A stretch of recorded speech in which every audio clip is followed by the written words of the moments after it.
Joining us here in the studio to go through the stories that have caught their eyes are political commentator Emma Trimble and also Councillor Martin Abrams. Shall we start with this story in the Daily Mail about the Asda boss? The chairman of Asda has warned Rachel Reeves against more tax hikes in the upcoming budget because, as all supermarkets are saying, food inflation is up. Martin, Rachel Reeves under fire, but now from, very influential people as well. Some big business leaders are obviously getting quite nervous with the chatter coming out of the Treasury, and understandably so. I don't think Rachel Reeves is up to the job, personally, and that's becoming ever clearer. There's rumours of a cabinet reshuffle next week. I don't think Rachel Reeves is going to be reshuffled out, but as this pressure increases on her as Chancellor, and CEOs of big businesses keep coming back to her about her policies and the policies from the Treasury, I think that pressure is ultimately going to increase significantly. I mean, let's be clear.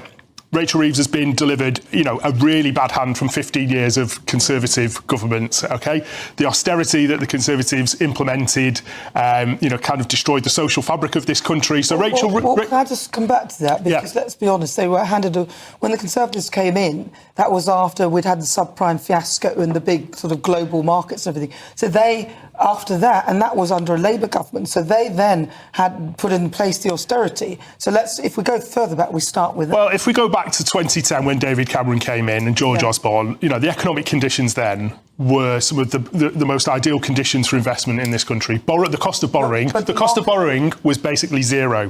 David Cameron and George Osborne decided to pursue policies of austerity at a time when we should have been massively investing in our economy, and they decided not to. But Emma, had we done that, we would be in an even worse situation now, because economists back then said money's cheap to borrow, but of course what they weren't bargaining on is the fact that inflation has come back and it's sent the cost of debt soaring again. Yeah, well, I think, economics is an art more than it is a science, and so things are difficult to predict in the long term. We can go back and look in hindsight however many years back that we want to go, but the reality is that this government are just not responsible. I don't trust them with the economy. They are bleeding this country dry. I think it's only going to get worse.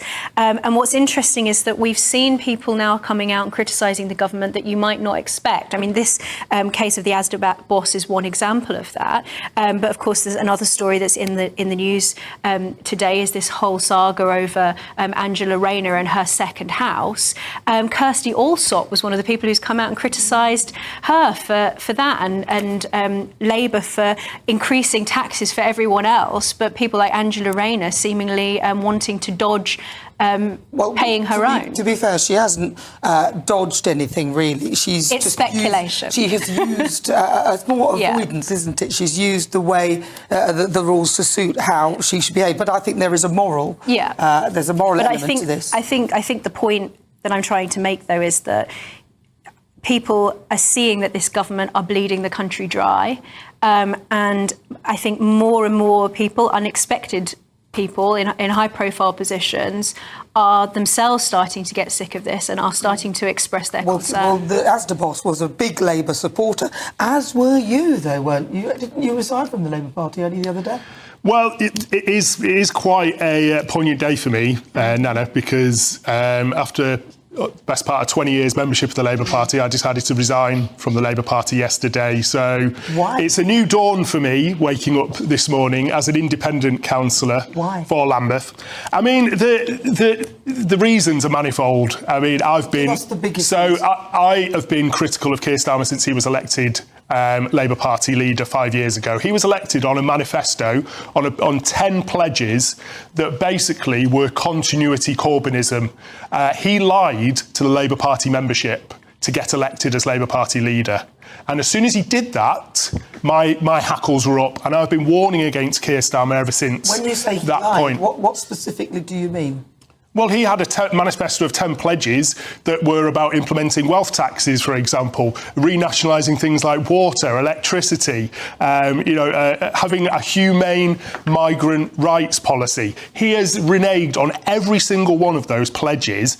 And since he's been leader of the Labour Party, all he's really done is attacked the left of the Labour Party. They spent 5 years basically purging, expelling, attacking the left of the Labour Party, rather rather than planning for government. The reason that Morgan McSweeney, who is Keir Starmer's chief of staff, did that because they never expected Keir Starmer to become Prime Minister. He was meant to be a caretaker leader whilst they essentially purged the left from the Labour Party, rebuilt the Labour Party in their image after Jeremy Corbyn, and then they would elect a new leader after Starmer lost the election, someone like Wes Streeting.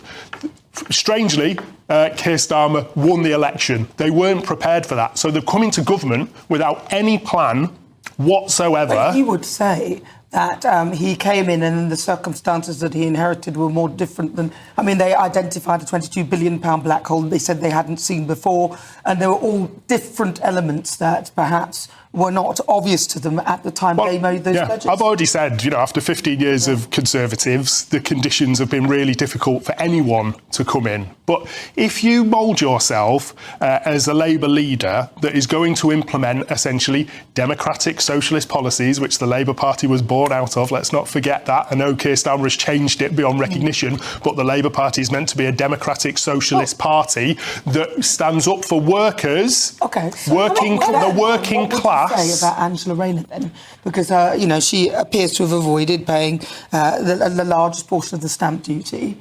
Would you say, because she's supposed to be a big socialist, that is... I mean, listen, I'm from Ashton-under-Lyne. I'm from where Angela Rayner is from as well. So I do have a bit of a soft spot for Angela Rayner. She's smashed through so many glass ceilings, and I think that's what a lot of people don't really like. She is a working class lady that has smashed through glass ceilings to become the Deputy Prime Minister of the United Kingdom. That needs to be recognised.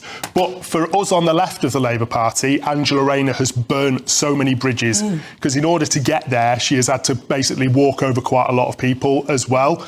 I do not agree that she is under constant attack and scrutiny, way more than probably any other female politician. Oh, you mean female? Well, apart from Diane Abbott, I must say, because she is under constant attacks, but there's a racial element to that. Angela Rayner is under constant attacks because, in my view, the political class and the political establishment do not want working class people to elevate themselves to those positions. There's a racial element to the attacks to Diane Abbott. I mean, maybe there are some people who are racist and things like that, but then, I think it's more a lot of the things that she's done rather than...